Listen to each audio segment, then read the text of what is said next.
پاکستان مسلم league نواز جو ہے وہ اب بالکل وینٹیلیٹر کے اوپر آ گئی۔ پی ایم ایل این کی آخری حکومت ہے۔ اس کے حمزہ شہباز اور مریم نواز کی آپس کی لڑائی جو ہے اس نے پی ایم ایل این کو مروا دیا۔ اب ان دونوں کے جو ڈفرنسز ہیں انہوں نے اس پارٹی کے بخی ادھیڑ کے رکھ دی، لیکن اب ایک ہی گھر میں دو بھائیوں کی انبن ہے۔ وہ بھائی بھی لندن چلا گیا، بہن پہلے سے وہاں چپ کر کے بیٹھی ہے۔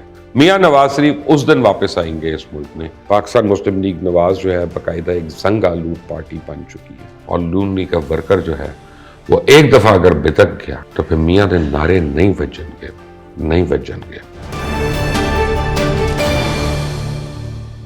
السلام علیکم، آپ دیکھ رہے ہیں مبشر لقمان یوٹیوب چینل۔ میرا نام مبشر لقمان ہے اور میں آپ کو آج ایک پریڈکشن کرنے لگا ہوں۔ ہو سکتا ہے یہ پریڈکشن غلط ہو، اللہ کرے کہ غلط ہو، کیونکہ میں کسی کے لیے غلط پریڈکشن نہیں کرنا چاہتا، لیکن مجھے یہ لگتا ہے کہ پاکستان مسلم لیگ نواز جو ہے وہ اب بالکل وینٹیلیٹر کے اوپر آ گئی ہے اور آخری سانسیں لے رہی ہے۔ اور یہ جو حکومت چل رہی ہے یہ شاید پی ایم ایل این کی آخری حکومت ہے۔ اس کے بعد پی ایم ایل این کو خود بھی احساس ہو رہا ہے کہ نہ ان کو حکومت ملنی ہے نہ ان سے حکومت کی جانی ہے، تو ہر طرف ایک افراتفری مچی ہوئی ہے۔ آ کے بتاؤں کہ کئی چیزیں ہوتی ہیں جو انڈیکیٹرز ہوتے ہیں، کئی چیزیں ہمیں بتا رہی ہوتی ہیں، چاہے ضمنی الیکشنز ہوں، چاہے دوبارہ ضمنی الیکشنز ہوں، چاہے جلسے ہوں، جلوس ہو، پارٹی کی ورکنگ ہوتی ہے، پارٹی کے جو ورکرز ہیں ان کے جو مسائل ہیں ان کا حل ہوتا ہے، ان کو ایڈریس کرنا ہوتا ہے، پارٹی لیڈر کی جو انوالومنٹ ہوتی ہے، پارٹی کے عہدیداروں کی جو انوالومنٹ ہوتی ہے اپنے لوگوں کے ساتھ، وہ سب اب یہ سب کچھ ایک طرف۔ آپ کو میں بتاتا ہوں کہ اصل حقیقت کیا ہے۔ پاکستان مسلم لیگ نواز کا اگر کوئی اصل گڑھ ہے یا تھا یا رہا ساری عمر، تو وہ ہے لاہور شہر۔ لاہور شہر میں ہر ایک کو پتہ ہے کہ یہی وہ شہر ہے جہاں سے نعرہ بنا تھا کہ میاں دے نعرے بجن گے، یہیں سے نعرہ بنا تھا شیر ایک باری پھر، ٹھیک ہے نا۔ اس کے بعد اگر لاہور کے بعد کوئی بڑی اسٹرینتھ ہے یا اسٹرانگ ہولڈ ہے تو وہ گجرانوالہ اور گجرانوالہ ڈویژن میں ہے، لیکن لاہور گڑھ ہے۔ اور جب لاہور کے بائی الیکشنز میں پچھلے تحریک انصاف نے جب سیٹس نکالی تو بڑی لوگوں کو حیرانی ہوئی تھی کہ یار اس کا مطلب ہے کہ نون لیگ کا گراف نیچے ہے۔ ہم لوگوں نے دو تین باتیں سمجھی۔ ہم نے کہا کہ ایک تو ان لوگوں کو ٹکٹ دے دیا گیا جو لوٹے تھے اور لوگوں نے ان کو ریجیکٹ کر دیا، سمجھ آ گئی، وہ تو ایک حد تک تھا۔ ہم نے کہا کہ حمزہ شہباز اور مریم نواز کی آپس کی لڑائی جو ہے اس نے پی ایم ایل این کو مروا دیا، وہ بھی ایک بات تھی، سمجھ تھی۔ لیکن اب آپ کو میں بتا رہا ہوں کہ پی ایم ایل این کے اندر جتنی ان کی سیاسی قیادت ہے وہ افراتفری کا شکار ہے اور آپس میں ایک دوسرے کی شکل دیکھنے کے روادار نہیں ہے۔ اور نون لیگ میں کوئی ایسا میکنزم نہیں ہے، کوئی ایسا طریقہ کار نہیں ہے کہ جس کی وجہ سے اب ان کی نئی قیادت جو ہے وہ ابھر کر آ جائے گی اوپر، کیونکہ جو ان کے سیکنڈ ٹیئر کی لیڈرشپ ہے، چاہے اس میں شاہد خاقان عباسی ہوں، چاہے اس میں خواجہ آصف ہوں، خواجہ سعد رفیق ہوں، احسن اقبال ہوں، کوئی بھی ہوں، ان کو بھی ہم اب یہ سمجھتے ہیں کہ یہ اس ایج گروپ میں ہیں کہ جہاں پہ ہم ان کو نئی لیڈرشپ نہیں کہہ سکتے، یہ سیزنڈ لیڈرز ہیں، ویٹرن لیڈرز ہیں، اور ان میں سے کئی ایک جو ہے وہ اب کچھ عرصے کے بعد اپنی ریٹائرمنٹ کا مزہ چکھیں گے۔ لیکن لگتا اب یہ ہے کہ نون لیگ میاں نواز شریف کے بعد، اللہ تعالیٰ ان کو زندگی دے، اللہ تعالیٰ ان کو صحت دے، لیکن میاں نواز شریف کتنی ہمت ہوگی اس ایج میں، کتنی کو وہ فزیکل محنت کر سکتے ہیں۔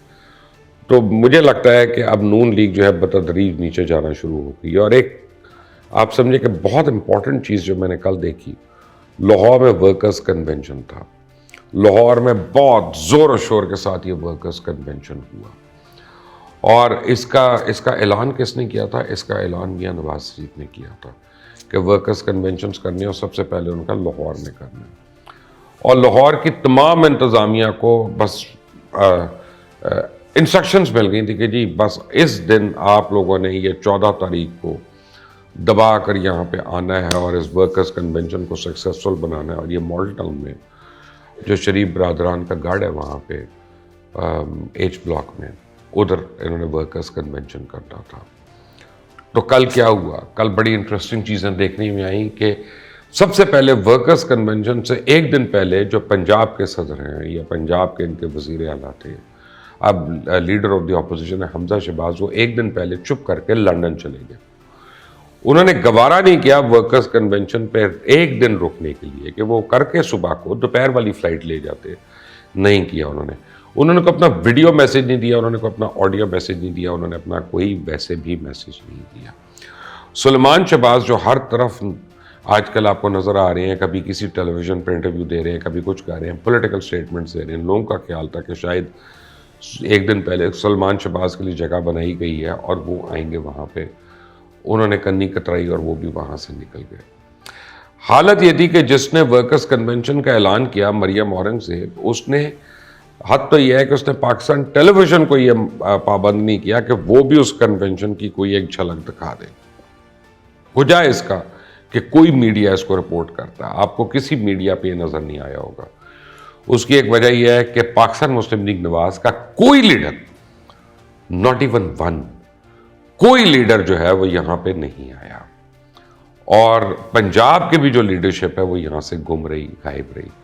لوکل لیول کے چند لوگ آ گئے وہاں پہ، اور ان میں سب سے پرومیننٹ نام جو تھا وہ شائستہ پرویز ملک صاحبہ کا تھا۔ اب یہ جو لاہور کی جو پریزیڈنٹ ہے نا، اس کا ابھی تک پی ایم ایل این سے فیصلہ نہیں ہوا۔ 1 سال پہلے پرویز ملک صاحب کا انتقال ہوا، وہ بہت نامی گرامی شخصیت لاہور کی، بہت قابل قدر اور آپ سمجھے قابل عزت شخصیت لاہور شہر کی، قطع نظر اس کے کہ آپ کا تعلق کسی بھی جماعت سے ہو۔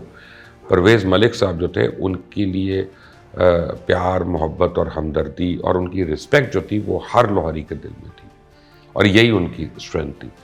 1 سال ہو گیا P M L N Lahore میں اپنا لاہور کا پریزیڈنٹ نہیں بنا سکی، کیونکہ 2 گروپس میں ٹسل چل رہا ہے۔ ایک گروپ جو ہے وہ سیف الملوک کھوکر صاحب کا ہے، اور دوسرا گروپ جو ہے رانا مشہود صاحب کا ہے، اور دونوں کا ٹسل اس حد تک زیادہ ہو گیا ہے کہ میاں صاحب فیصلہ لینے سے قاصر ہے۔ ایک گروپ کو بیکنگ کر رہی ہیں جناب مریم نواز صاحب، اور دوسرے گروپ کو بیکنگ کر رہے ہیں حمزہ شہباز صاحب۔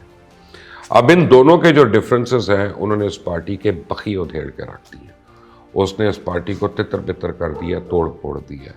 لیکن کل کے بعد اب لوگ یہ کہنا شروع ہو گئے کہ پہلے تو 2 بھائیوں کے گھر میں انبن تھی، لیکن اب ایک ہی گھر میں 2 بھائیوں کی انبن ہے، سلیمان شہباز اور حمزہ شہباز۔ آپ یہ دیکھیں، سلیمان شہباز کی آپ کو تصاویر مل رہی ہیں، انٹرویوز مل رہی ہیں، ہر جگہ یہ وہ نہیں ان کی کہیں پہ آپ کو ملی تو وہ حمزہ شہباز کے ساتھ آپ کو کوئی تصویر نہیں مل رہی ہے۔ حمزہ شہباز ابھی خوش نہیں ہے، ان کا خیال ہے کہ سلیمان شہباز نے آتے ہی ایک تو ان کے کیسز معاف ہو گئے، اگر یہ 10 دن بعد ہو جاتا، 20 دن بعد ہوتا تو کم از کم آج کے دور میں پاکستان تحریک انصاف کے بیانیے کو تو ہم لڑ سکتے تھے کہ یہ حکومت لائے ہیں اپنے اوپر کیسز معاف کرانے کے لیے، تو وہ تو نہیں ہوا۔ اس کے بعد آتے ہی انہوں نے پولیٹیکل سپیس لینا شروع کر دی، جن کا پالیٹکس سے ساری عمر کا کوئی تعلق نہیں تھا۔ ان کو جب کہا بھی جاتا تھا آج سے 5 سال پہلے کہ جناب آپ کو پالیٹکس میں ہونا چاہیے، تو وہ کہتے تھے نہیں یہ میرے بھائی کی جگہ ہے، یہ اپنا ان کی جگہ ہے، بہن نہیں میں کہہ رہا، بھائی کی جگہ ہے۔ لیکن اب وہ بھائی بھی لندن چلا گیا، بہن پہلے سے وہاں چپ کر کے بیٹھی ہے، اور میری اطلاع یہ ہے کہ میاں نواز شریف نے جلدی واپس نہیں آنا۔ میاں نواز شریف اس دن واپس آئیں گے اس ملک میں جس دن الیکشنز کا شیڈیول اناؤنس ہو جائے گا، اور وہ مہینہ 1.5 مہینہ اس کے اندر آ کے ان کی کوشش ہوگی کہ میکسیمم وہ جلسے کر لیں، اور اسی مومنٹم میں جو اپنے آنے کا مومنٹم ہے اس کو بھی الیکشن کے اندر وہ کنورٹ کر لیں۔ کوئی آپ کو آج کہیں پہ یہ ورکرز کنونشن کی کوئی چیز نظر نہیں آئی ہوگی۔ پاکستان مسلم لیگ نواز جو ہے باقاعدہ ایک زنگ آلود پارٹی بن چکی ہے، اور یہی عمران خان کی بہت بڑی جیت ہے کہ اس نے مسلم لیگ کی اپنی لیڈرشپ کو اتنا ڈسکریج کر دیا ہے، وہ اتنا فرسٹریٹ ہو گئے ہیں کہ ان کو پتہ ہی نہیں۔ اور عمران خان روز اپنا ایک نیا بیانیہ دے رہے ہیں، ایک سٹیپ آگے جا کے دے رہے ہیں جو یوتھ میں اور برگلا کر ان کی مدد کرے۔ مثلاً کل انہوں نے کہہ دیا کہ جنرل باجوہ جو تھے وہ کرپٹ تھے، اور یہ تھا، یہ انہوں نے جو بھی ان کے متعلق کہنا تھا۔ اس کی وجہ یہ کہ جنرل باجوہ 2 سال تک تو ان کو جواب نہیں دے سکتے، 2 سال تک کوئی عہدہ بھی نہیں لے سکتے، وہ بات بھی نہیں کر سکتے، آفیشل سیکریسی ایکٹ سے بھی وہ بائنڈ ہوئے ہیں۔ اور پی ایم ایل این جو رولنگ پارٹی ہے یا پی ڈی ایم جو ہے وہ چپ کر کے تماشا دیکھ رہے کہ یار اچھا یہ لوگ لڑے آپس میں، establishment of P T I لڑے، اور ہم لوگ برے نہ بنے بیچ میں۔ تو یہ جب ان کے لیے کھڑے نہیں ہو رہے یا یہ ڈیفینڈ نہیں کر رہے حکومتی اداروں کو، ریاستی اداروں کو، کیونکہ یہ اپنے آپ کو بھی اب ڈیفینڈ نہیں کر رہے۔ یہ نون لیگ کی جو توڑ پھوڑ ہے یہ اب آپ کو اس میں مزید نظر آئے گی۔ آنے والے دنوں میں میرا تجزیہ یہ ہے کہ اسے مزید دراڑیں پڑیں گی، اور نون لیگ کا ورکر جو ہے وہ ایک دفعہ اگر بتک گیا تو پھر میاں دے نعرے نہیں بجن گے. Stay tuned. اللہ حافظ.